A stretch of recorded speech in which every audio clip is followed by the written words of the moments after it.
What's going on, everybody? It's Charles. In this video, we're going to be talking about what happens when you're a new technician and you break something on a customer's car. What do? How do you handle it? How do you make it right? And how do we maybe prevent ourselves from doing it again? It is inevitable that at some time in your career as a technician, or a mechanic if you prefer, you're going to break something. And it's probably going to happen, I don't want to say on the regular, but it's going to happen more than once. This could be anything from a plastic trim piece, which I found to really be kind of one of the most common things, or plastic under the hood. A lot of it seems to be plastic. Plastic under the hood, or if you do a colossal screw up like I did, and you break the back window on a Bentley and cost your dealership, I think $2,400. Oh, and to make matters even better, it was a general manager's car. It may really not have made things better or worse, but I felt pretty terrible about it. So understand that at some point in your career, you're gonna break stuff, right? It's gonna happen. And this, like misdiagnosing cars and having comebacks, this happens to every technician.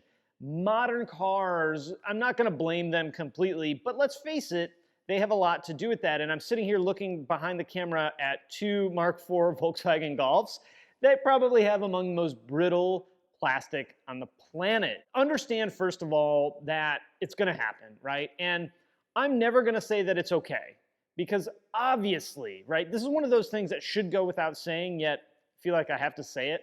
Of course, our goal is to not break stuff. We really wanna work hard, we really need to pay attention, we wanna make sure that we're following the repair manual as best we can and that we're using the right tools to take things apart. That's really gotta be step number one. Like, you gotta try and do it the right way without breaking it. But we need to understand that it's gonna happen at some point. The amount of times where I feel like I've just touched a piece of plastic and it exploded is ridiculous. These things will happen. That, kind of like making mistakes, is a vital part in this, because what I've seen technicians do so many times is something will break, and yeah, it's like a pain in the butt. Ultimately, it's not that big of a deal, and it's probably a part that was gonna break at some point anyway. You just happen to be the unlucky person that looked at it wrong. In fact, I'm thinking of the crank vent hose between the two valve covers on the older V6 Passats. We called it the sure to break hose because you were almost guaranteed, if you did valve cover gaskets and cam adjuster gaskets,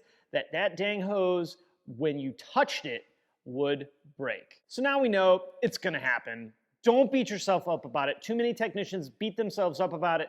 They get really, really down, really, really low very quickly, and that's not gonna help you at all, because it's hard to pull yourself out of that funk, especially when you're good and you actually care about fixing cars and you take a lot of pride in what you do, and that's how I always felt. And breaking things does really feel bad, but you can't let yourself get too low. After that happens, after that sure to break hose, sure to done broke, what do we do next? The first thing we need to do is analyze what the part is, right? Is this a tiny little clip that we can just replace the one little clip, or do we need to order like the whole big panel in order to get the clip? We need to evaluate what's going on. Next, my biggest piece of advice, if you take nothing away from this video other than this next thing I'm gonna say, well, I hope you take more away, but this is the thing that you need to pay attention to. You really, really don't want to hide when you break something. Look, as far as I'm concerned, at a dealership or a shop or whatever, parts getting broken is a cost of doing business. I'll tell you about how my dealership handled it in a little bit, which I think is kind of the perfect balance of everything. But breaking things is a cost of doing business. Sometimes that cost of doing business, something breaks and it's on the dealership to take care of it. Sometimes that something breaks and it's really gonna be on the customer to take care of it.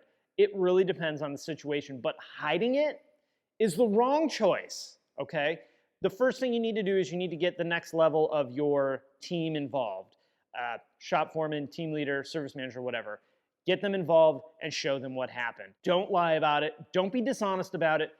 Be upfront about it. I know it sucks. Believe me, I know how it feels. You're ashamed, you're embarrassed, but hiding it is even worse. This is the conversation I have with my 5-year-old daughter. I don't care if you make a mistake, but if you lie about it and hide it, I'm gonna find out, and that's when you're gonna get in trouble. This is the attitude that we need to have, the lessons we teach a 5-year-old, right? You guys don't hide these things, just be upfront. It's going to be far less painful. Let me put it this way. It's going to be far less painful if you go to John, your team leader, and say, hey, John, I broke this nipple on this coolant flange, and now I got to replace this coolant flange. And John's going to go, wow, that sucks. I've broken like 7 of those over the last 5 years. They're pretty fragile. Let's maybe put this metal one on or whatever.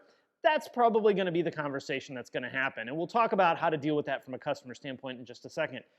What is worse is, let's say you get that plastic hose and you break it and coolant's pouring everywhere, and you fix it, right? Fix it. Big air quotes. Fix it. You epoxy it back together, which may or may not hold, you don't know. You deliver the car back to the customer. You get some customer like me, or plenty of the rest of us out there, that will go back and double check someone's work. They open the hood and they go, well, that thing didn't have epoxy on it when I brought it in. Now, rather than having like John and maybe your service manager a little upset because they had to eat some parts, and you're not happy because you had to eat some labor on, replacing that coolant flange, now you have a customer that's furious. You have a service manager that looks like an idiot because he's getting screamed at the customer, and if you got a good service manager, they're probably going to try and stick up for you. You have a shop foreman or team leader that's pissed, and you look like an absolute fool, and you kind of look like a crook. Which of those two situations hurts more? The lying and the hiding. So we really don't want to do the whole big cover-up thing. Bite the bullet. Tell your service manager, tell your team leader, whoever in your shop is structured as like the supervisor, be upfront and tell them. Once that's taken care of, you can decide what the best repair plan is. Does it need the part new? Is there an aftermarket part? At this point, it may be worth talking to the customer. Maybe that part's not available anymore and you got to put a used part on. That's when we get the customer involved. Really, in many cases, when that replacement doesn't involve just a straight up brand new part, it's time to get the customer involved and have that conversation with the customer. They may be totally cool with putting, say, a junkyard alternator on a car, as long as the shop's going to warranty it. If it's a problem, they may be fine with that, or they may not be fine with that. But they're going to be more mad if you just do it than if you talk to them and then do what kind of everybody agrees on. This is one of those cases where the mindset that, and I got this from Bogey, a good friend of mine, she's like, I tell my customers, this is not you against me. This is not technician or service department against customer. This is customer, this is service department together against the car. And that's really the kind of mindset we need, working together to get the car fixed right. When it is time to get the customer involved, I never really minded having that conversation with a customer. I understand that a lot of technicians really don't want to talk to customers. I personally think that's a mistake. I think you're missing out on a lot of really great opportunities to earn business for you, not just for your shop. But I'm not going to hate on that, at least not for today. A lot of technicians don't want to talk to customers, so that's when dealing with the service manager and getting them involved. And just like I want you, technician, to be upfront and honest about what happened, I want service manager to be upfront and honest with the customer. Hey, we were working on your car. Unfortunately, the technician, looked at a part wrong, leaned on a part. Looked at a part wrong is not right? That's not true. Leaned on a part or was taking something else off and bumped this part XYZ and it broke. What needs to follow that up with, and we broke it, or and it broke, or it got broke? I like to just say, hey, I broke it. I think that's just far more upfront, but I also understand wanting to soften that blow a little bit. The next words out of the mouth of the person talking to the customer is, and here's how we're gonna fix it, right? This doesn't matter whether it's a phone call to a customer that's not in the building or a customer that's in the building, okay? It's the same conversation either way. And here's what we're gonna do to take care of it. And here's what we're gonna do to fix it. Here's how we're gonna do to fix it. What you do to fix it is completely dependent on the situation. Is it, we'll give you a ride home, we'll get you the shuttle, we'll give you a rental car, we'll give you a loaner car, we'll give you something else to drive, whatever it is. We got the part now. If you don't mind waiting another 30 minutes, I'll go grab lunch for you and you can have some lunch while you're here. Like infinite number of solutions. The solution, to me, is far less important because I just flat out think the shop should be responsible for participating in the repair than how it's handled up to the point of the car getting fixed, okay? Upfront, honest, whether it's a waiter and it's something like legit that broke, or it's a drop off and it's a little trim piece that we have to order one. If it's a little trim piece, maybe you send the customer away with their car back. If it's something big, like an alternator ear breaking, which I've done, then obviously you're not going to be able to send the car. So the way it's replaced and taken care of and handled, it's very situational dependent. But the most important thing, we're upfront, we're honest, we remember that this does happen. This is a cost of doing business. The way my dealership handled these kind of things, and my service manager was really great about this.